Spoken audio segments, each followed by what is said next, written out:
Hi, I'm Ron Wheeler. This is the second part of the introduction with regard to my cartoon teaching series. You know, it is a great time to be alive from a technology standpoint. What I'm going to do now is I'm going to show you some samples of the type of things that I do for a living, for the variety of things. And I'm going to show you some color cartoons I do for magazine art, as well as go through some of the things on my website. Now you can go to the website on your own anytime you want at cartoonworks.com and look at any of this stuff. But you ready to begin this tour? Here is some samples of some of the art that I do. This is for a magazine article, and the cover, they put the type up in here. And what I'm going to do when I have you in my class is that I'm going to show you how this breaks down in Photoshop. There's probably a good 5, 6, 7 layers involved in this. I do this entirely in Photoshop. I draw directly on the screen on this tablet right here, but this is just for demonstration, just to show you the scope of some of the things I do. I'm not going to be doing any drawing right now. Oops. This scene shows a little bit about some of the composition. I wanted to point out that this is about a person riding a bicycle up a hill, and you have it kind of framed in by the trees coming in and the clouds going overhead, and the focal point is right there on this face. And the drops, the sweat drops, in cartoon land, a little sweat is good, a lot of sweat is funny. So I put lots of sweat drops there. And then just one FYI, I really don't like drawing bicycles. So if you ever hire me to do a cartoon, I don't want to draw a bicycle. I tell you why. You look at this bicycle, I kind of cheated to get these wheels to make sure they're round. It's really hard. I know I'm a cartoonist, but I can't draw a circle. So I used another program to draw these wheels. And then the frame, to get it balanced right, is really difficult to do. I don't know why. It's hard for me. Maybe it's easy for some other people. But that's just the way I am. Certain people like drawing certain things, and other people don't like drawing certain things. I don't like drawing bicycles. I like drawing faces, and so people often use me to get that personality, that facial expression that comes through in the character. I had one client that kept sending me assignments where you're looking over the shoulder of the character, and I said, well, why don't you ever have them looking forward or looking at the reader?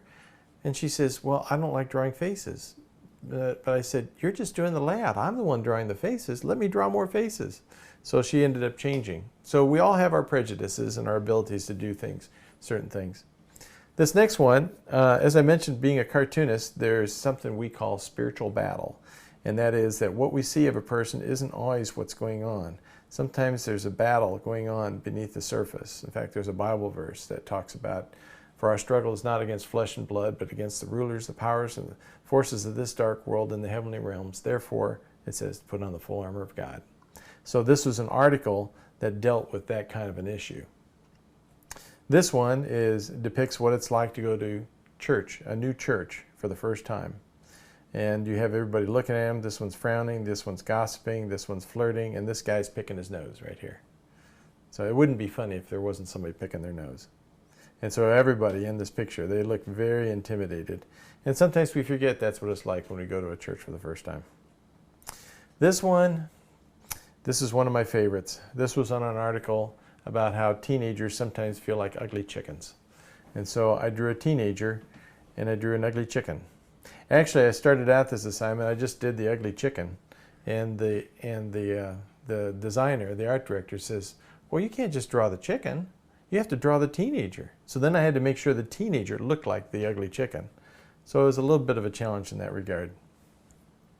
You notice that in Photoshop, because of the different brushes, I can do a lot of the shading and so forth. You look at, I like the motion that comes in, and then the highlights you can put in there.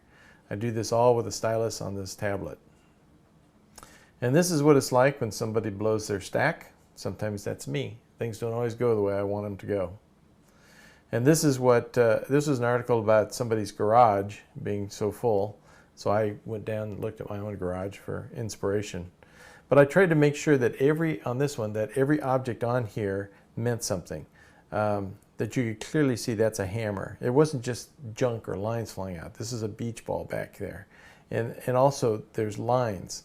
In a design standpoint, you want your lines to come out like this versus there's lines going this way.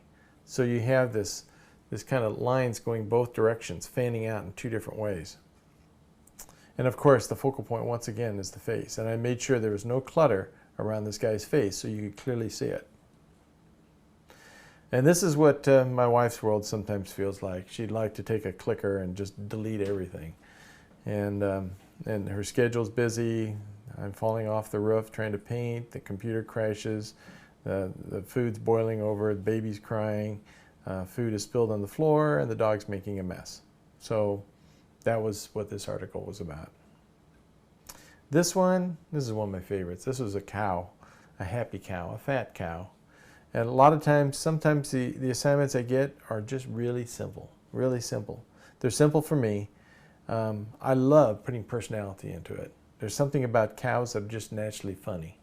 And so to be able to add to it by giving him personality just made it that much better. Now to make him look fat, I made his feet look small. Not only is he round in his body, but giving him small limbs helps accentuate his size. And this is from a children's book, and I just used a little scribble. I like having loose lines in with the tight lines. You can tell there's a combination of loose lines and tight lines in here. So the loose lines gives it a kind of a open feel, but it also, every line looks like it means something. This is me. Yes, that's me. That's me with my little stylus in my hand. I'm not wearing a Hawaiian shirt now because I thought I would act like a grown-up doing these videos, but I often wear Hawaiian shirts and shorts and flip-flops when I'm working. So that's my nose. There's one eye that kind of droops, and there's my goatee and the chubby little neck here. Okay. There. That's my dentist. That's what I feel like sometimes. Anyway, using a power drill. So this is what something. Look how he's got his nose between his fingers like that. And there's the evil dental assistant back there with her rubber gloves on. So anyway, dentists don't really like this drawing. But one unique thing here in Photoshop, you can see the different texture. I use a kind of a, almost like a pastel brush. So, and I'll show you how that works later on. And this is about a guy, this is an article about a guy who picks and chooses the kind of Bible verses he wants to see, he wants to read. So he pulls out the part of Scripture he doesn't like.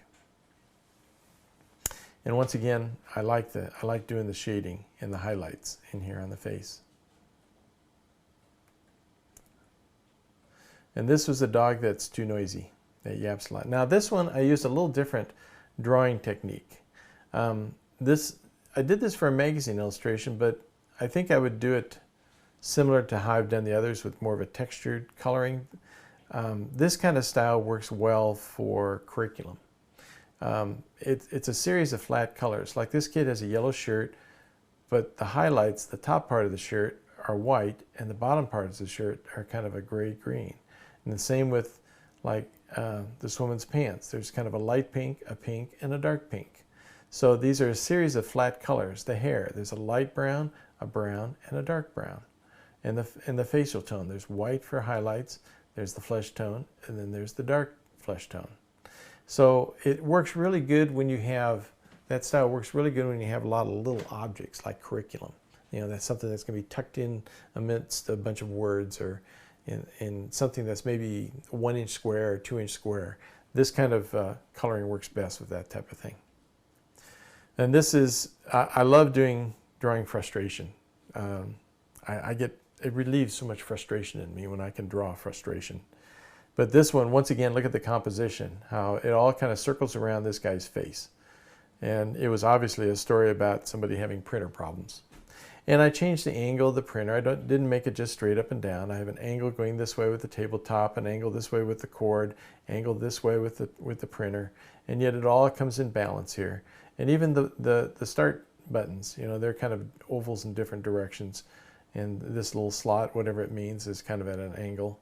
So, and then these anchoring in the corners here. So the whole thing has this nice balanced feel, even though it's in the midst of chaos.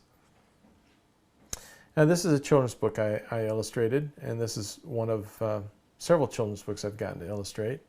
And it's about a dog that chases a mouse under a barbecue grill and suffers the consequences for it. Now this one, I actually didn't do it for a client. I actually did this for my parents.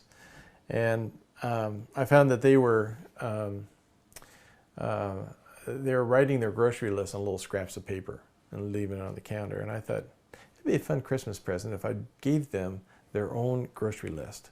So I did a little drawing of my mom and my dad and put it at the top of a sheet of paper and had lines underneath of it and printed copies of it and gave it to them, kind of like a little pack of stationery for them.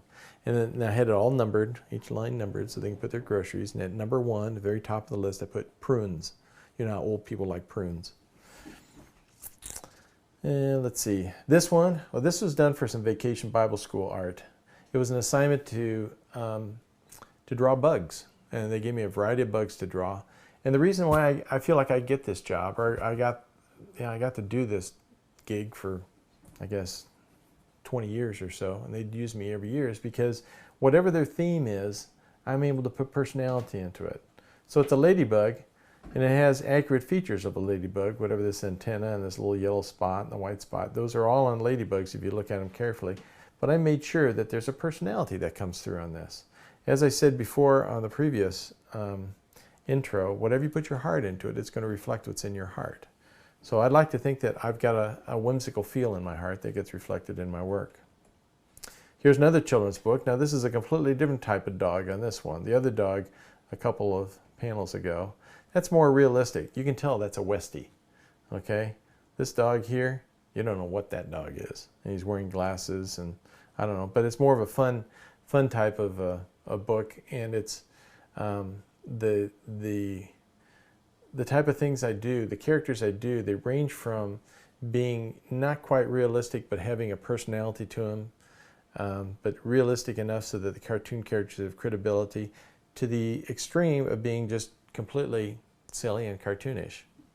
So there's quite a range that can be done in that regard.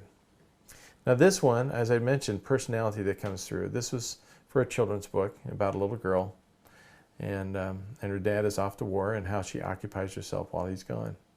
And once again, these are all, that's Photoshop, that's not watercolor, that's Photoshop brushes. Photoshop is the software I use to do my drawings. And this little guy, this pelican, I've sold him probably about 5 times over. I originally did him for a Vacation Bible School poster, and he was one of many elements in there, and I had him in my portfolio on my website, and